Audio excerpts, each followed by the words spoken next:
Malibu as well. Now it's on to Assetto Corsa at this year's E3. Do like and subscribe. Keep up with all what we're doing on the channel. There's always lots of racing news here, and here we can see another thanks to Gamerside for sorting us out a video of Assetto Corsa in action as our man jumps in. Now, Assetto Corsa announced yesterday the Porsche Pack, which is obviously huge news for them, a great surprise, and well done to the team for securing that pack, or those two packs will be out later this year with the current cars and the classic modern cars and classic cars mixed in there as well. So it's going to be a spectacular pack, all combined with Assetto Corsa's superior physics model, and it is the superior physics model. It will be the superior physics model on console, whatever other games are coming out at the moment. And I say that, but let's hope all the games, all the cars, apply to that model pretty well. Racing around here on the PS4 version, and immediately it's very nice. Nice lighting, nice detail. It's running at 60 frames. Going around the Nordschleife. I think it's really impressive again from a team that's very small. It's remarkable how small the team is. So, oh man, there gets it wrong. Tries to get on the power, squirming around. It's not the way to do it when you lose control. Such a pain and so frustrating when you do it on camera, because you get one go on the machine if you're at an event. You've never driven the car, you may not play the game very often, and you jump on, and it takes a bit of getting used to. Even when you know how to drive the Nordschleife and you've done lots of laps on that game, I can tell you it's really not easy. They all have a different sense of traction, so you're low on grip, need to get your tyres up to temperature, and then you can start pushing again. So Assetto Corsa, if you've not played it, obviously it's in terms of simulation, it's got a real great feel to it. In terms of solidity, the way the tyres generate temperature and dig into the tarmac and everything else. It's tricky to drive as well, to get the most out of. But that's where the learning comes in. It's where an expert driver can get more out of the car than a beginner, which would be different to, say, Need for Speed, where everybody can pick up the car within 5 minutes and be quicker than an expert, frankly, because you just throw the car into corners. For me, I'm just looking at the detail in this at the moment. Really nice lighting. It's all converted well from the PC version. I wouldn't know exactly how it compares, because when I use the PC version, I have a lower graphic setting, and classically to run my triple screens, so I often run my games at a lower detail to maintain a much higher frame rate. And I'm somebody who always credits frame rate as being the most important thing. So coming round, and he's getting a hang of it here. It's a shame we have no audio, that's the thing, because again, Assetto Corsa does have some solid audio to it, and it's something which applies itself really well.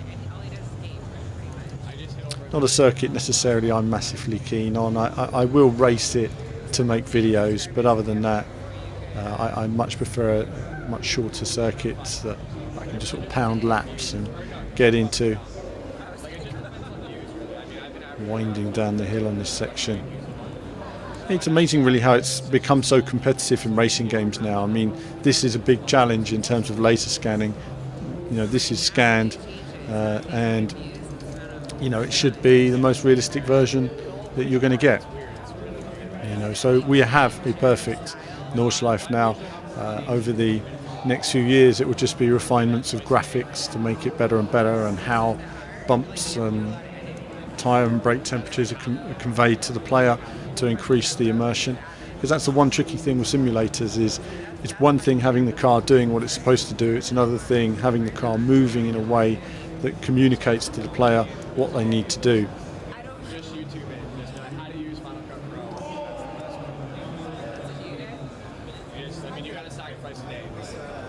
So,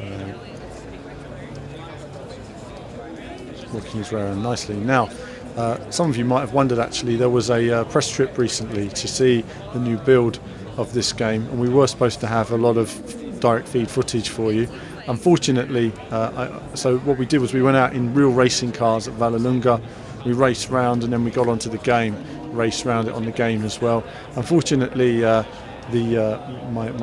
power was shut down to the facility as I was recording, and that shut my PC down, which wasn't plugged in charging, and it as I was racing, it just deleted all of my game data, which was really frustrating. So I lost 40 minutes of Assetto Corsa PS4 gameplay direct feed, which is a bit of a bummer. So I'm hoping to get some more recorded for you at some point, and then I'll still put it together, probably put the PC version together with my lap. And unfortunately my PC version of Assetto Corsa doesn't work either at the moment.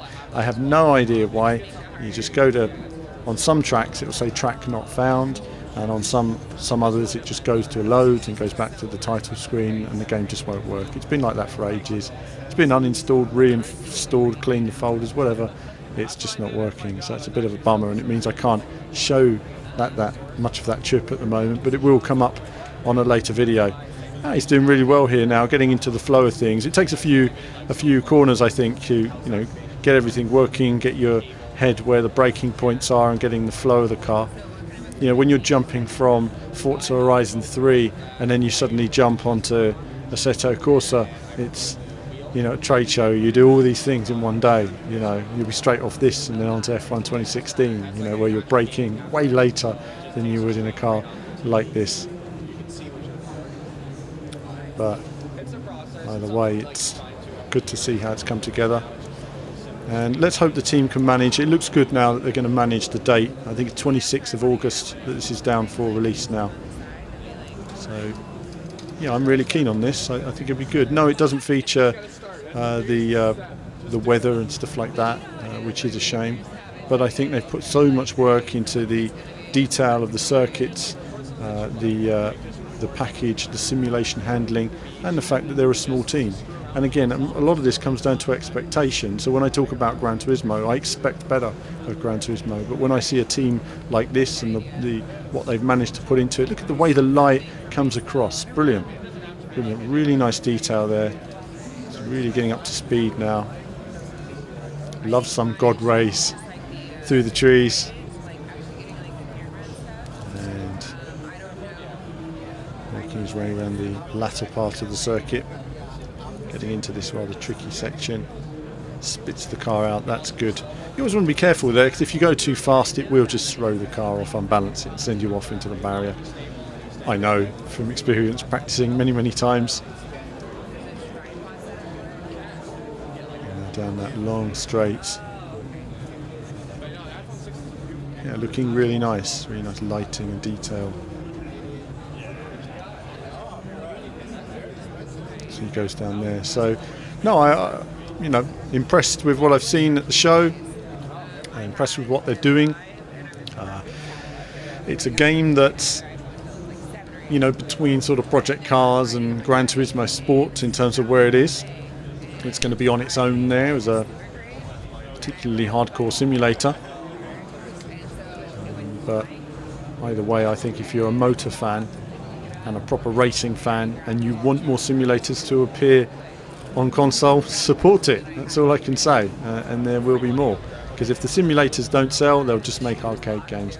And that's it for this video, and there'll be more from me. Do like and subscribe, supports what we do, and there'll be more from me very soon. Well, how do you like it? Makes me feel